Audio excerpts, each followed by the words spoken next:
അത്ഭുതമാണ് വഴിയോരങ്ങളിൽ അന്ത്യവിശ്രമം കൊള്ളുന്ന മഹാത്മാക്കളുടെ മക്ബറകൾ.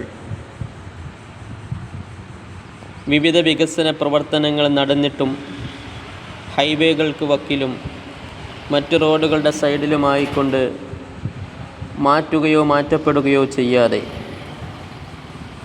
കാലങ്ങളോളം തങ്ങളുടെ കറാമത്തുകളെ വെളിവാക്കിക്കൊണ്ട് അന്ത്യവിശ്രമം കൊള്ളുന്ന മഹാത്മാക്കളുടെ മക്ബറകൾ എന്നും അത്ഭുതമാണ്.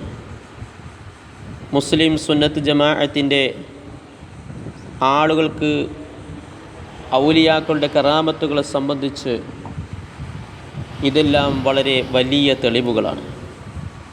ഇതിനു മുമ്പ് നാട്ടുകൽ മഖാം പാലക്കാട് കോഴിക്കോട് ഹൈവേയുടെ വക്കിലുള്ള നാട്ടുകൽ മഖാമും അതേ റോഡിൻ്റെ മറ്റൊരു ഭാഗത്തുള്ള പാറോത്തിങ്കൽ ഉപ്പാപ്പയുടെ മഖാമും അതേ ഭാഗത്ത് തന്നെ കരിങ്കലത്താണി ടൗണിനോടടുത്തുള്ള മഖാമും എല്ലാം ഞാൻ നിങ്ങൾക്ക് വീഡിയോയിലൂടെ കാണിച്ചു തന്നിരുന്നു. കാണാത്തവർ എൻ്റെ ചാനലിൽ പോയി നോക്കിയാൽ അവ ഞാൻ അപ്ലോഡ് ചെയ്തിട്ടുണ്ട്, കാണാവുന്നതാണ്. ഇന്ന് ഞാൻ നിങ്ങൾക്ക് കാണിച്ചു തരുന്നത് ചെറുപ്പളശ്ശേരി കൊപ്പം ഭാഗം പേങ്ങാട്ടിരി വഴി യാത്ര ചെയ്യുമ്പോൾ കൊപ്പത്തേക്ക് എത്താൻ ഒരു 6 കിലോമീറ്ററോളം ബാക്കി നിൽക്കെ വഴിയോരത്ത് ചെറുപ്പളശ്ശേരി ഭാഗത്ത് നിന്ന് വരുമ്പോൾ ഇടതുഭാഗത്തായിക്കൊണ്ട് കാണുന്ന മക്കാമാണ് വണ്ടുംതറ മക്കാം. വലിയ ഒരു മഹാനാണ് അവിടെ അന്ത്യവിശ്രമം കൊള്ളുന്നത് എന്നതിന് അവിടെ ആളുകൾ സിയാറത്ത് ചെയ്യുന്നതും അവരുടെ നേർച്ചകൾ അർപ്പിക്കുന്നതും കണ്ടാൽ തന്നെ നമുക്ക് മനസ്സിലാക്കാൻ കഴിയും. ആരും തിരിഞ്ഞു നോക്കാനില്ലാതെ കിടക്കുന്ന ഒരു മക്ബറയാണ് എന്ന് പറയാൻ വയ്യ. റോഡിൻ്റെ വികസന പ്രവർത്തനങ്ങൾ ധാരാളം നടന്നിട്ടുണ്ട് എന്ന് അവിടെ നമുക്ക് മനസ്സിലാക്കാം. എന്നിട്ടും റോഡിൻ്റെ അടുത്ത് ആ മഖാമ് യാതൊരു മാറ്റം വരുത്താതെ നിലകൊള്ളുന്നത് അദ്ദേഹത്തിൻ്റെ കറാമത്തായിക്കൊണ്ട് വേണം നമ്മൾ മനസ്സിലാക്കാൻ. ഞാനവിടെ ചെന്നിട്ട് ചുറ്റുപാട് എല്ലാം വീഡിയോയിൽ പകർത്തിയതിന് ശേഷം അവിടെയുള്ള മഖാമിൻ്റെ പരിചാരകരോട് ഇവിടെ ഇതിനുള്ളിൽ വീഡിയോ എടുക്കാൻ പറ്റുമോ എന്ന് ചോദിച്ചപ്പോൾ അത് അനുവദനീയമല്ലാത്തതാണെന്ന് പറഞ്ഞു. ആ ചരിത്രം അവരോട് വിശദീകരിക്കാൻ വേണ്ടി ഞാൻ പറഞ്ഞപ്പോൾ അതിനവർ വിസമ്മതിച്ചു. പലരിൽ നിന്നും ഞാൻ ആ ചരിത്രത്തെപ്പറ്റി അറിയുന്നവർ വളരെ കുറവാണ്. എന്നിരുന്നാലും ചില ആളുകളൊക്കെ അവിടെ പറയുന്നത് ടിപ്പു സുൽത്താൻ്റെ കാലത്ത് അദ്ദേഹത്തിൻ്റെ സംഘത്തിലുണ്ടായിരുന്ന ഏതോ ഒരു വലിയ മനുഷ്യനാണ് വഴിയോരത്ത് മരിക്കുകയും അവിടെ മറവ് ചെയ്യുകയും ചെയ്തതാണ് എന്നൊക്കെ അവിടെ നിന്ന് പറഞ്ഞു. പുറത്തു നിന്ന് ഈ മഖാം ഇങ്ങനെയാണ് നമുക്ക് കാണുന്നത്. മഖാമിൻ്റെ പുറമേ നിന്നുള്ള കാഴ്ചയാണ് ഞാൻ വീഡിയോയിൽ പകർത്തിയിട്ടുള്ളത്. ഇതിൻ്റെ താഴെ കൂടെയാണ് റോഡ് ഉള്ളത്. താഴ്ഭാഗത്തിലൂടെ വാഹനങ്ങൾ ധാരാളം പോകുന്നുണ്ട്. ഈ ഭാഗത്ത് ഒരു ഇടുങ്ങിയ പോലെയാണ് റോഡുള്ളത്.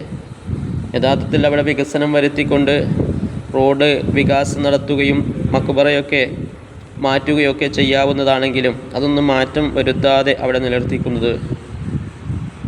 നിലനിൽക്കുന്നതും അദ്ദേഹത്തിൻ്റെ കറാമത്തായിക്കൊണ്ട് വേണം നമ്മൾ മനസ്സിലാക്കാൻ.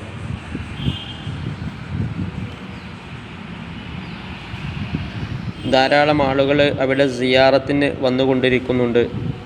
വഴിയോരത്ത് തന്നെ നേർച്ചപ്പെട്ടി വെച്ചതുകൊണ്ട് വാഹനങ്ങളിൽ പോകുന്നവർ അവരുടെ മുറാദുകൾ ഹാസിലാവാൻ ഹദിയ നൽകുന്നതും നമുക്ക് കാണാൻ കഴിഞ്ഞു. മഴ പെയ്തതുകൊണ്ട് തന്നെ വളരെയധികം മനോഹരമായ ഒരു രൂപത്തിലാണ് ഇപ്പോൾ അവിടെ ഉള്ളത്. ഇതാണ് റോഡും മക്ബറയും തമ്മിലുള്ള അടുപ്പം. റോട്ടിൽ ആണ് നിൽക്കുന്നത് എന്ന് തന്നെ വേണമെങ്കിൽ, റോട്ടിലാണ് ആ മഖാം ഉള്ളതെന്ന് തന്നെ വേണമെങ്കിൽ പറയാം.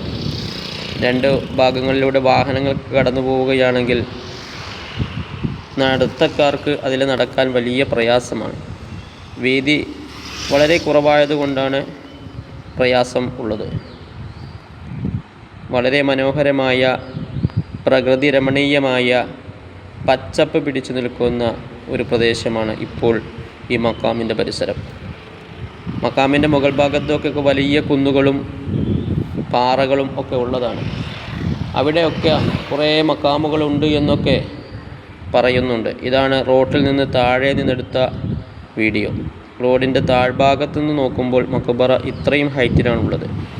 റോഡ് അവിടെ ആ കുന്ന് താഴ്ത്തിയിട്ട് റോഡ് വെട്ടിയെടുത്തിരിക്കുകയാണ്.